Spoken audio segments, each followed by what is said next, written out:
Hey everyone, सो हो गए हैं मुझे 2 साल न्यूजीलैंड में।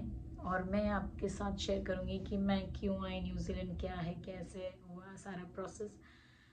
सो बेसिकली मैं न्यूजीलैंड आई हूँ, टू बी प्रिसाइज 20 जुलाई 20 जुलाई 2023 को। और मैं एज अ स्टूडेंट आई थी। और अभी मेरे 2 साल से ज़्यादा हो चुके हैं यहाँ न्यूजीलैंड में। सो फर्स्ट मैं क्राइस्ट चर्च में थी। मैं ज़्यादा दिन नहीं थी, 2 महीने के लिए, 2 हफ्ते के लिए थी, सॉरी। एंड देन मैं यहाँ डनेडन, जो कि साउथ आइलैंड में पड़ता है, वहाँ मैं आ गई।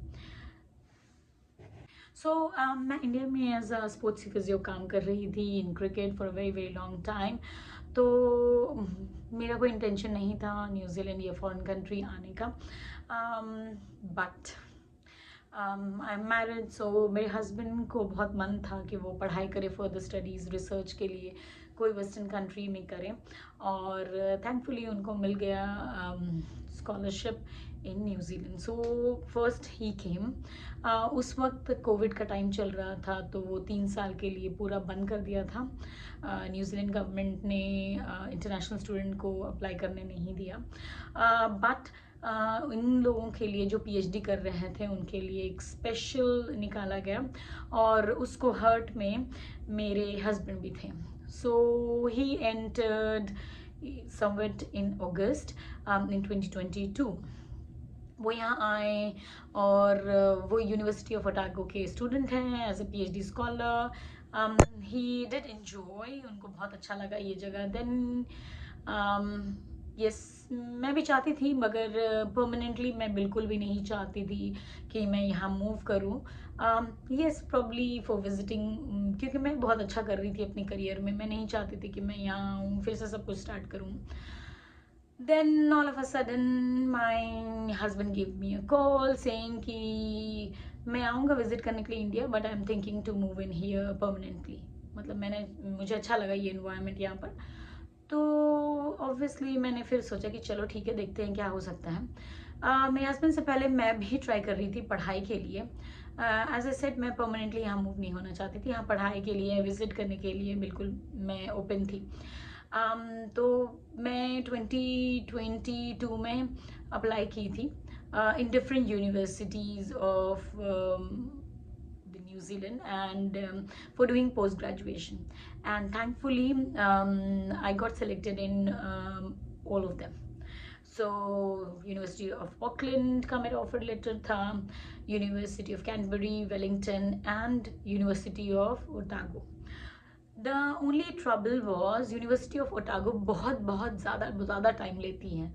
तो आप कोई भी हो जो आप यूनिवर्सिटी ऑफ ओटागो में अप्लाई कर रहे हो, आई हाईली रिक्वेस्ट कि आप थोड़ा हाथ में टाइम लेके करो। क्योंकि भाई साहब, मैं जो रोना रोई हूँ, मुझे इतना स्ट्रगल और इतना तकलीफ दिया यूनिवर्सिटी ऑफ ओटागो में, भाई ऐसा किसी के साथ ना हो। सो मैंने अप्लाई किया और कोई रिप्लाई ही नहीं आता था, कोई रिप्लाई नहीं आता था, ना ही येस या नो। ये यूनिवर्सिटी ऑफ न्यूजीलैंड की ये बात अच्छी है कि अगर आप सिलेक्ट होते हैं तो ये लोग बोल देते हैं आप सिलेक्टेड हो। अगर आप सिलेक्टेड नहीं होते हो तो ये बोल देते हैं कि आप सिलेक्टेड नहीं हो। तो आप क्लियर हो जाते हो कि आगे फ्यूचर में क्या करना है, आप फिर से अप्लाई करना है या कोई और सब्जेक्ट में अप्लाई करना है। तो ये रहा बात। कमिंग बैक कि कैसे मैंने अप्लाई किया। सो मैंने ग्लोबल रीच करके एक है, और थैंकफुली मेरी जो एजेंट थी Shiparna, I would like to highly recommend, क्योंकि मैं कैलकाटा से हूँ। तो शी यूज टू वर्क पहले ग्लोबल रीच के लिए, अभी वो वहाँ नहीं काम करती है। शी वॉज सो हेल्पफुल, क्योंकि मेरा 10 साल से भी ज़्यादा का गैप था। यानी कि मैंने बैचलर्स किया था इंडिया से, and I was practising physiotherapy for more than 10 years। मैं थोड़ी हेजिटेंट थी कि यार होगा कि नहीं होगा, but she gave me a lot of confidence. She said तुम्हारा बिल्कुल भी हो जाएगा Bushra, you don't need to worry, all you need to worry is keep on trying with different university, और सोचो किस यूनिवर्सिटी में करना है। And she did help me navigating all the things कि क्या मुझे लेना चाहिए, क्या नहीं लेना चाहिए। तो इनिशियली मुझे बहुत ज़्यादा डर था कि यार यहाँ तो रजिस्ट्रेशन नहीं होगा, और पीपल डू स्ट्रगल। सो जिनको लगता है बहुत इजी है, तो न्यूजीलैंड का रजिस्ट्रेशन लेना भाई लोहे के चने चबाने के, जैसे ये फिजियोथेरेपी की बात कर रही हूँ मैं। सो यहाँ पर ना एग्ज़ाम नहीं होता है, बट ये लोग कॉम्पिटेंसीज चेक करते हैं with your study as well as आपकी डिग्री का, एंड उसके साथ साथ आपने क्या किया है, और आपको पूरा लिखना होता है कि आपने क्या क्या किस फील्ड में काम किया है, कितने घंटों तक काम किया है। ये बहुत ही लेंदी प्रोसेस होता है। मुझे पर्सनली लगा 10 महीने before I got the full registration, and thankfully I got the registration. मगर मुझे पहले नहीं पता था कि यार होगा कि नहीं होगा। सो मैंने क्या किया, I took another course so that अगर मान लो कंप्लीट कर लेते हैं और ऐसे छोटा मोटा काम भी करना रहेगा तो भैया मैं दूसरे में कर लूँगी, एंड देन मुझे तो यहाँ रहना नहीं है। That was the intention. But as an international student, क्योंकि आप 5 गुना ज़्यादा नेशनल स्टूडेंट से पे करते हो, तो ऑब्वियसली आप चाहोगे कि मैंने 1 साल पढ़ाई भी किया है तो यार कुछ तो वैसे कमा के जाऊँ इंडिया, क्योंकि लगता है यार 20 लाख मिनिमम तो लगता ही है आपके 1 साल के कोर्स में, प्लस आप स्टेइंग का जो होता है लिविंग एक्सपेंसेस भी तो लगा लोगे। तो मैंने ये सारा कुछ सोच के यूनिवर्सिटी ऑफ कैंटरबरी में हेल्थ साइंसेज में ले लिया, और मुझे नहीं पता था कि यहाँ का सिस्टम ही अलग है। तो ये था कि मैं वहाँ गई और मैंने सारा अकोमोडेशन ढूंढा। बहुत ही डिफिकल्ट होता है भाई अकोमोडेशन फॉर अ लेडी ढूंढना, क्योंकि आई वाज स्पेसिफिक, मैं चाहती थी कि एक लेडीज़ लाइक हाउस में ही रहूँ जहाँ पर सब औरतें हैं। एंड सिंस आई डोंट बूज, मैं दारू नहीं पीती हूँ, सो आई वॉन्टेड समबडी कि वो लोग भी दारू नहीं पिए या पार्टी नहीं करे हाउस में। यहाँ पर एक कल्चर है, लोग दारू पीते हैं, पार्टी करते हैं। तो बहुत ही चैलेंज के साथ मुझे मिल गया। I was very thankful. They were bunch of Malaysian girls who were very good, और बहुत ही हेल्प किया था उन्होंने।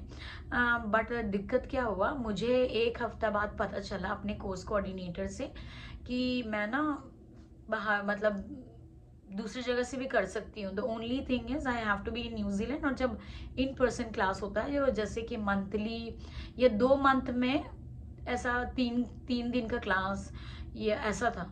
सो पूरा जो कोर्स होता है सेमेस्टर होता है 4 मंथ का होता है, 3 से 4 मंथ का होता है, depending on which university you are studying and which subject you have taken. उसके बाद क्या होता है, हर 1 महीने या 1.5 महीने पे कोई 2 या 3 क्लासेस होते हैं। और मोस्टली जो था मेरा फर्स्ट ईयर में जो 2 पेपर था, और उसमें से 1 पेपर पूरा ऑनलाइन था, पूरा ऑनलाइन था। तो मैं सोचने लगी मैं क्या करूँ क्या करूँ। तो मैंने क्या किया, मैंने वो रूम छोड़ दिया जहाँ पर मैं इतना 2 महीने की मुशक्कत के बाद ली थी, and then I move to Dunedin in September August to be precise 16 August. तो 20 को मैं उतरी जुलाई में, पहले मैं उतरी ऑकलैंड से फिर मैं इधर आई Canterbury which is like I Christ Church. उसके बाद मैं यहाँ आ गई। तो यहाँ मैं जब आई तो यहाँ पर पीक ठंडा था, इंडिया में था, मैं उस टाइम मैचेस कर रही थी तो 45 डिग्री 40। द लास्ट मैं घूम के आई हूँ राजकोट और मैं मैचेस करी थी, उस टाइम 45 डिग्री था। मैं कैलकाटा गई, थोड़ा अपना जो भी सामान लिया 2 हफ्ता में, और उसके बाद रैप अप करके सीधा मैं यहाँ आ गई थी। तो ऑकलैंड में थोड़ा थोड़ा ठीक था। उसके बाद जैसे जैसे नीचे आने लगे, यानी कि क्राइस्ट चर्च आया तो थोड़ा और ठंडी बढ़ गई। भाई साहब जब मैं मतलब इधर आई डनीडन, तो वो हाइट पीक था यार, 4 डिग्री माइनस में जा रहा था।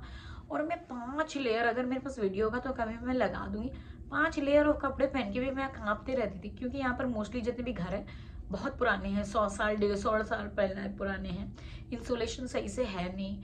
और क्योंकि इसके बाद डनीडन के बाद जो है नेक्स्ट कंट्री जो है वो अंटार्कटिका है, तो वहाँ से सीधा ठंडी हवा आती है और एकदम ऐसे जमा देगी कप कपाने वाली।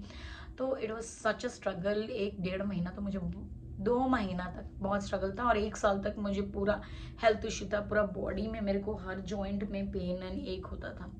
तो ये होने के बाद क्या हुआ, it was such a struggle. यहाँ का पढ़ाई बहुत ही डिफरेंट और अलग होता है, ये सेल्फ डायरेक्टिव होता है, यानी कि ऐसा नहीं है कि आपको क्लास अटेंड करना पड़ेगा 8 घंटा, मगर आपको ना रिसर्च बेट, आपको क्रिटिकल थिंकिंग, यानी कि जितने भी यहाँ पर जो असाइनमेंट होते हैं वो होते हैं आपके अपने दिमाग में, यानी कि मतलब आप चूज करोगे टॉपिक, या कुछ टॉपिक देते हैं, गाइड करते हैं इन अ जनरल, तो आपको फिर उसको नीश करना पड़ेगा कि आप क्या चाहते हो पढ़ना। फिर आपको बहुत सारा रिसर्च पेपर देखना होगा जो उससे रेलिवेंट है, और आपको अपने वर्ड में लिखना होगा, अदरवाइज वो प्लेगरिज्म में आता है, यानी कि आपने किसी का चीट किया है। तो डिफ़िकल्ट होता है यार, जिनको लगता है इजी है, ऐसा नहीं है, इनका अलग सिस्टम है, बट जिन लोगों को सच में पढ़ना है उनको लिए डिफ़िकल्ट होता है। तो वैसे करके मैं आई और मैं स्टार्ट की, और क्यों मैं इतना दिन तक इतना हाई इंटेंसिटी जॉब करती थी, तो मुझे इतना काम करने का आदत हो गया कि मुझे अच्छा ही नहीं लग रहा, मैं बैठी हुई हूँ घर में, कुछ नहीं हो रहा। और मैंने बहुत स्ट्रगल किया इनिशियली, जैसे जॉब लेने के लिए पार्ट टाइम, बहुत स्ट्रगल किया। फिर फाइनली एक जगह इंटरव्यू करके 3 महीने बाद मुझे यहाँ पर एथलीट शॉप करके है, वहाँ पर शू का शॉप है, जहाँ पर क्योंकि मेरा बैकग्राउंड फिजियोथेरेपी था, तो वहाँ पर क्या था, शू पहनाना और शू एक्चुअली रिकमेंड करना कि आपके लिए कौन सा शू अच्छा रहेगा, based on the foot analysis. तो ये लोग एनालिसिस करते हैं फुट का, तो आपको चलाते हैं और फिर वो मशीन में आ जाता है, फिर बेस्ड ऑन दैट वो रिकमेंड करते हैं कि ये शू लो, ये विद कर लो। मुझे नहीं पता था कि यार शू में भी विद होता है। तो वो होने के बाद मेरा क्या हुआ, मेरा फर्स्ट जॉब लग गया यार। और मगर वो था ऐसे 1.5 महीना का जॉब था, वो कैजुअल था, यानी कि बैक टू स्कूल करके एक होता है, यानी कि बच्चे जो है स्कूल फिर से ज्वाइन करते हैं। यहाँ पर 2-3 महीने का छुट्टी रहता है क्रिसमस में, तो उसके लिए जैसे हमारे इंडिया में कैसे होता है, पेरेंट्स शॉपिंग करते हैं, तो उस टाइम में बहुत ज़्यादा एग्जीक्यूटिव की ज़रूरत होती है, तो मैंने वहाँ काम किया।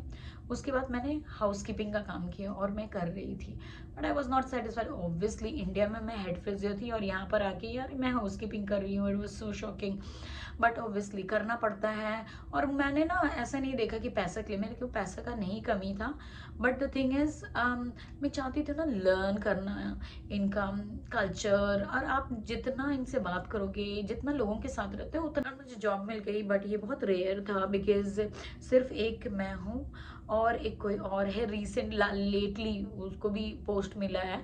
अदरवाइज यहाँ पर कोई साउथ आइलैंड में मेरे जानते में तो कोई ऐसा हेल्प लाइक फिजिक्स असिस्टेंट का जॉब नहीं है। तो मैंने वहाँ काम किया और साथ साथ में मैंने पूरी अपनी पढ़ाई कंप्लीट की with very very good grades. और क्योंकि ये वीडियो लॉन्ग होते जा रहा है, तो मैं सोच रही हूँ कि नेक्स्ट वीडियो में बताऊँ अपनी फिजियोथेरेपिस्ट एज अ फिजियोथेरेपिस्ट की जर्नी। तो यहाँ तक मेरा फर्स्ट पोस्ट ग्रेड कंप्लीट हो चुका था। मैं फर्स्ट इसलिए बोल रही हूँ क्योंकि अब जो है मैं सेकंड पोस्ट ग्रेड कर रही हूँ, तो नेक्स्ट वीडियो ज़रूर देखना, ये मैं नेक्स्ट वीक डालूंगी नेक्स्ट वीडियो। उसमें मैं सारा डिटेल दूंगी कि मेरा फिजियोथेरेपी जर्नी क्या था और मैंने कैसे रेसिडेंसी ले ली, यानी कि मैं अभी न्यूजीलैंड रेसिडेंट वीज़ा होल्डर हूँ, तो वो मैं बताने वाली हूँ। प्लीज़ स्टे ट्यून एंड जिसने भी पूरा वीडियो देखा है, thank you very much. If you have any question please comment down below, ताकि मैं और भी वीडियो बनाऊँ। Thank you very much, like please.